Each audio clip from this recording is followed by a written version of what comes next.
Ivan, you've never been one of these things. Yeah.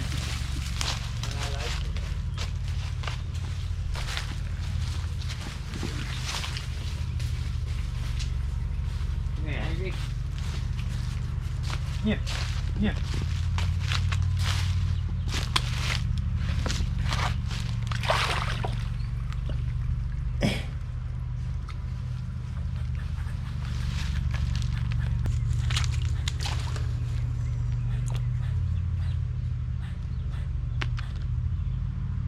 Yeah. The female's in the pipe there. Yeah, look at that. Yeah. Yeah, remember? Yeah, very hungry, you right? He's like, no, I'm gonna take this over here. Go back this way.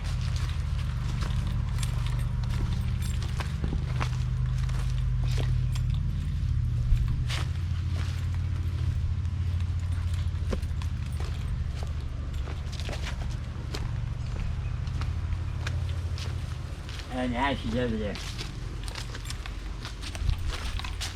How the Galops doing? They're doing really good. Yeah.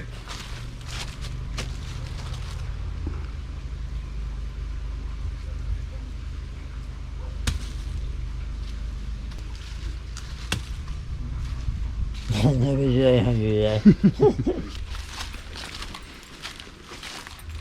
Come on there. Nip, nip, nip. Nip, nip. Nip. Nip. Run. Nip, nip, nip. What's that? Last hour, one of the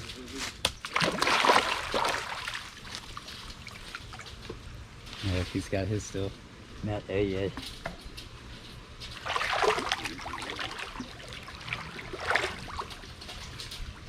Come here, you. This is not even the big one. Come here, over here.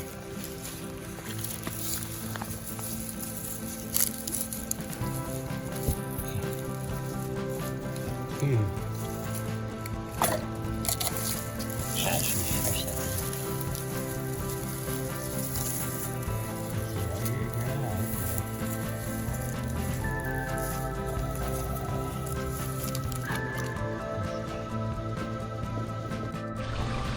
So this is Fred's smaller alligator snapper, Archie Pritchard, named after Archie Carr and Peter Pritchard. This is where he lives.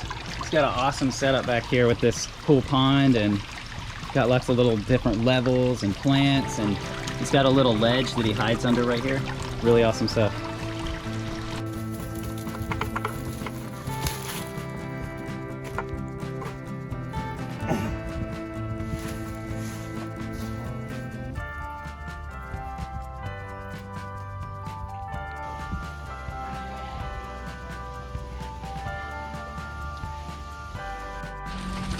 Yeah, hungry, are you? I just fed you.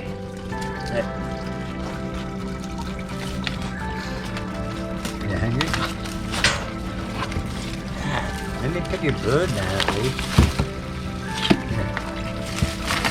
Handle them. Back here.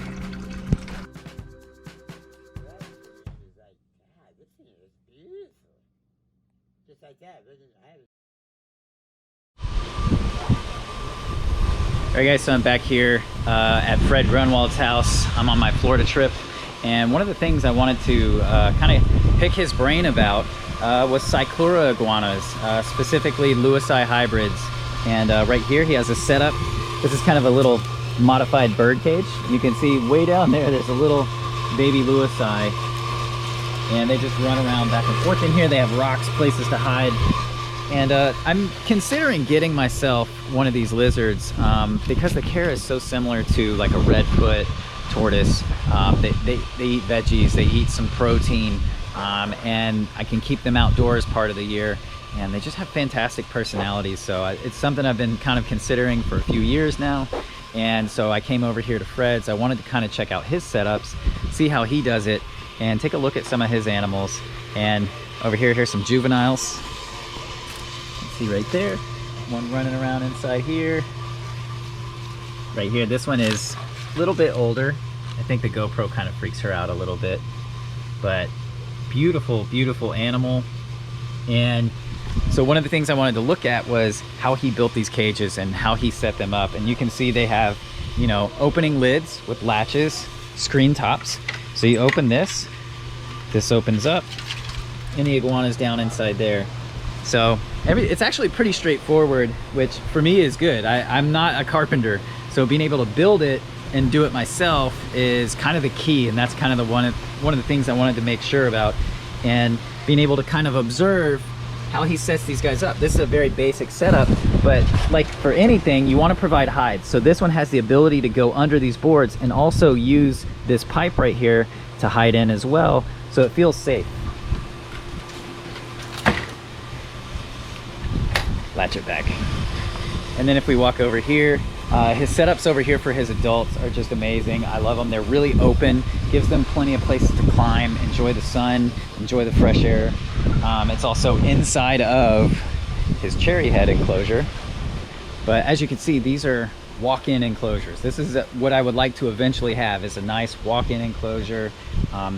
The iguanas can hang out up at the top level, and then I can have some cherry head tortoises down on the bottom level. They've got hides. You can see that one going inside its hide. Over here's another separate one. And then down here, this is one for a tegu. So this is something that I really wanted to kind of touch on. I'm having a great time just kind of checking all this out and committing it to memory, taking little pictures here and there to kind of give myself some ideas.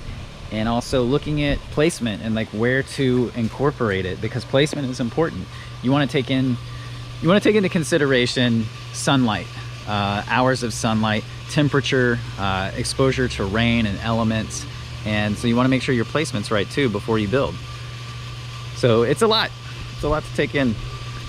Let's keep going. There's some more over here.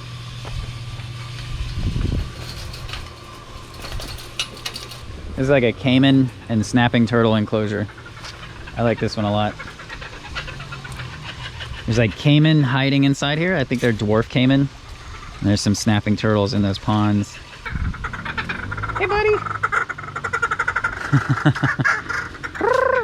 And then Fred has this cool, it's like a palm tree or coconut tree. I tried to run up it, but then I almost fell and sacked myself. So I'm gonna sit that one out. But over here is the other enclosure. Now this one also has an adult pair of Lewisii, and so far it looks like it's later in the day, so they've gone down into their little hide over here. But nice big water area, got some plants and everything growing in here.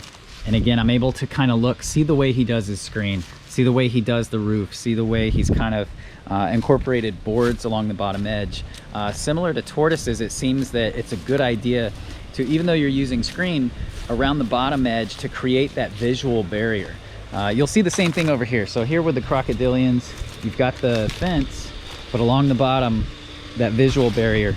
And what that visual barrier does is, you know, as you can see with this big Nile croc, you know, if it's not seeing it down at its level, it's a lot more calm and kind of gives it a bit more feeling of being secure and being safe. Over here, a couple big alligators. That's Snaggletooth right there and his girlfriend. That dude's big, like big. They're like, who's that guy? Over here is the Galapagos tortoise setup.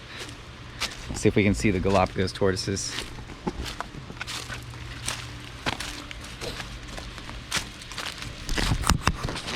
Yep.